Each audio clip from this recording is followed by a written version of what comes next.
کی شمع جلانے والے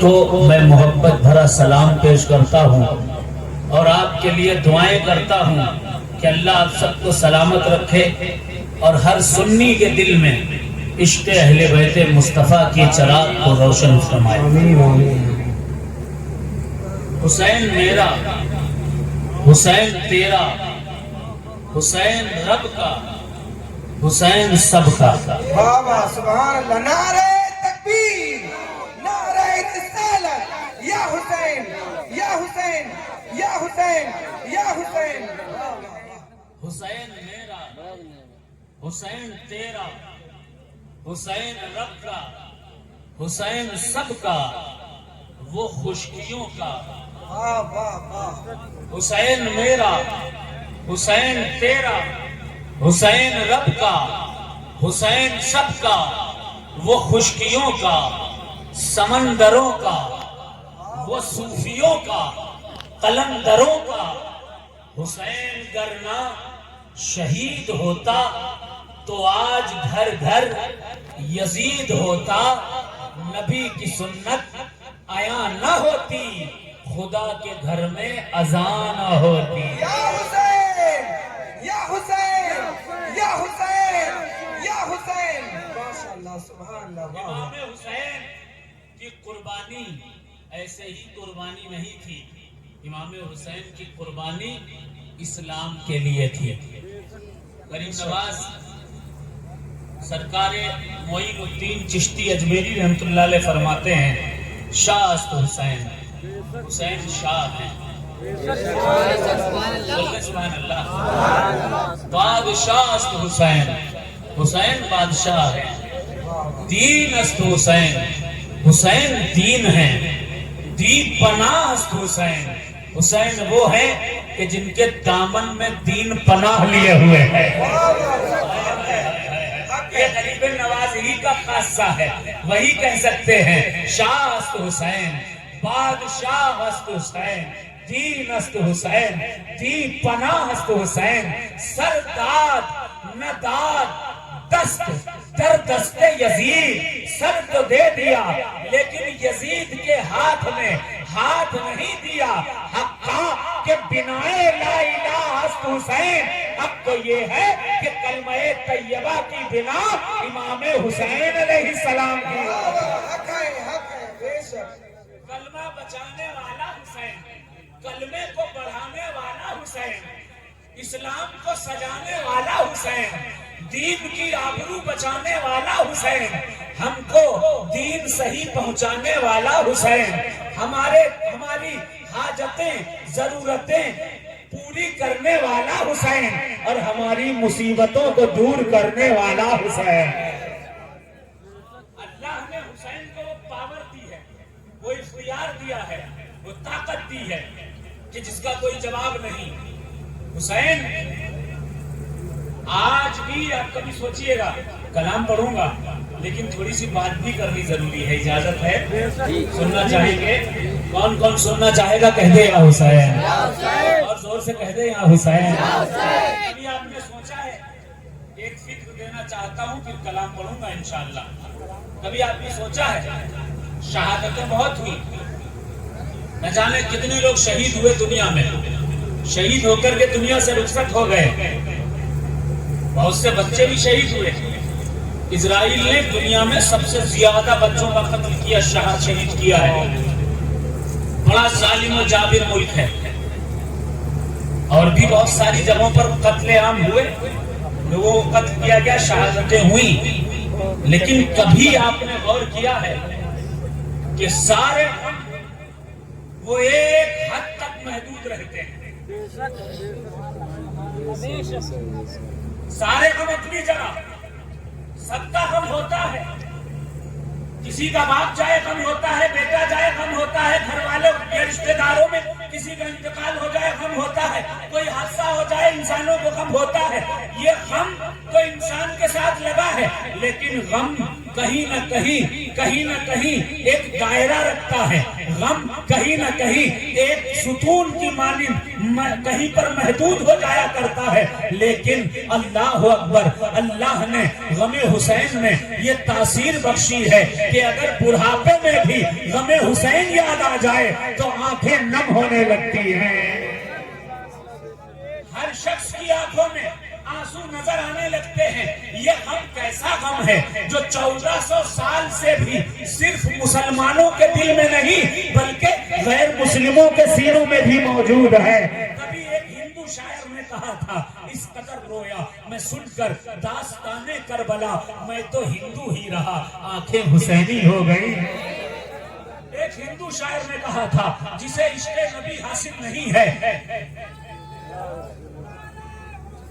حسین یا حسین یا حسین یا عباس یا عباس یا عباس یا عباس اللہ اکبر یا رسول اے عباس اے عباس اے عباس زندہ باد زندہ باد۔ اب یہاں سے سمجھ لیجئے آپ اس غم میں ایسی کثرت کیوں ہے، کیونکہ یہ غم اللہ کی طرف سے لوگوں کے سینوں میں پیوستہ کیا گیا ہے۔ ہر غم کا ایک حد ضرور ہوگی، لیکن جب جب 10 محرم آئے گی، جب 10 محرم کا دن آئے گا تو یقین مانیے اللہ کی تمام مخلوق غم حسین میں روتی ہوئی نظر آئے گی۔ حق ہے، حق ہے۔ صرف انسان ہی نہیں، جانور روتے ہوئے نظر آئیں گے، زمین روتی ہوئی نظر آئے گی، فلک روتا ہوا نظر آئے گا، یہ چاند اپنی لالی کے ذریعے بتائے گا کہ ہم بھی غم حسین میں رو رہے ہیں، آسمان کی لالی بتائے گی کہ ہم بھی غم حسین میں رو رہے ہیں، اجنہ بتائیں گے کہ ہم غم حسین میں رو رہے ہیں۔ آخر یہ غم اتنا خاص کیوں ہے؟ اس لیے خاص ہے کیونکہ جب حضرت اسماعیل علیہ السلام کی گردن پر چھری رکھی گئی تھی، ابراہیم علیہ السلام نے جب دیکھا، آنکھ کی پٹی کھول کر دیکھا تو وہاں پر اسماعیل نہیں تھے بلکہ ایک دمبا تھا۔ رو کر کے کہا، یا رب کیا میری دعا قبول نہیں ہوئی؟ کیا میری قربانی قبول نہیں ہوئی؟ رب نے فرمایا، فَفَدَيْنَاهُ بِذِبْحٍ عَظِيمٍ، اے ابراہیم قربانی تیری قبول ہو گئی، لیکن اسماعیل کی نہیں بلکہ تیری نسل میں ایک نبی ہوں گے، نام محمد الرسول اللہ صلی اللہ علیہ وسلم ہوگا، انہی کا ایک نواسہ ہوگا، ان کے 72 ساتھی ہوں گے۔ یہاں تو ایک اسماعیل کی قربانی کی بات ہے، وہاں تیری نسل میں 72 اسماعیل قربان ہو کر اسلام کی آبیاری کرتے ہوئے نظر آئے۔ بے شک، بے شک۔ نعت سنتے رہیے گا لیکن حسین کی بات بھی سن لیجئے۔ سننا چاہیں گے؟ کون کون سننا چاہے گا کہہ دے یا حسین، آگے والے بھی کہہ دے یا حسین، سارا مجمع ہاتھ اٹھا کر کہہ دے یا حسین، اور جھوم کر کہہ دے یا حسین۔ آپ توجہ کے ساتھ چند منٹ کی گفتگو سن لیجئے پھر کلام سنیے گا۔ اللہ اکبر۔ یہ غم تو شجر مجھ کو وراثت میں ملا ہے، سینے میں چھپائے ہوئے ماں ہے غم شبیر۔ حسین کا غم کیا صرف شیعوں کے لیے ہی ہے؟ سوال یہ اٹھتا ہے، اگر کوئی سنی ذکر حسین کر دے تو کہہ دیا جاتا ہے یہ شیعہ ہو گیا۔ اگر کوئی سنی، الحمدللہ میں سنی، میرا باپ سنی، میرا دادا سنی، میرا پردادا سنی، اور سنیت کی اسلام کی بنیاد اگر کسی نے ہندوستان میں ڈالی تھی، جو سب سے پہلا سنی تھا، جو سب سے پہلا مبلغ تھا، وہ کوئی اور نہیں بلکہ ہمارا دادا سید بدیع الدین قطب المدار ہے۔ یہ جتنے جھوٹے سنی بنے گھوم رہے ہیں اور کہتے ہیں سنیت یہ ہے، سنیت وہ ہے، سنیت یہ ہے، سنیت وہ ہے، ارے سنیت یہ اور وہ نہیں ہے، سنیت وہ ہے جو قطب المدار نے ہمیں عطا فرمائی ہے، سنیت وہ ہے جو غریب نواز نے ہمیں عطا فرمائی ہے۔ اب ہمیں قطب المدار نے کیسی سنیت عطا فرمائی ہے؟ سنو سنو، کتاب کا نام سننا، کتاب کا نام غور سے سنیے، کتاب کا نام ہے تاریخ سفر نامہ ابن بطوطہ۔ ابن بطوطہ کا سفر نامہ لکھا ہے۔ ابن بطوطہ لکھتا ہے کہ جب میں کلاب پہاڑ پر چائنا میں گیا تو پتا چلا کہ ایک ولی آیا ہے، بزرگ آیا ہے، ایک فقیر، ایک قلندر آیا ہے جو 200 سال عمر ہو چکی ہے۔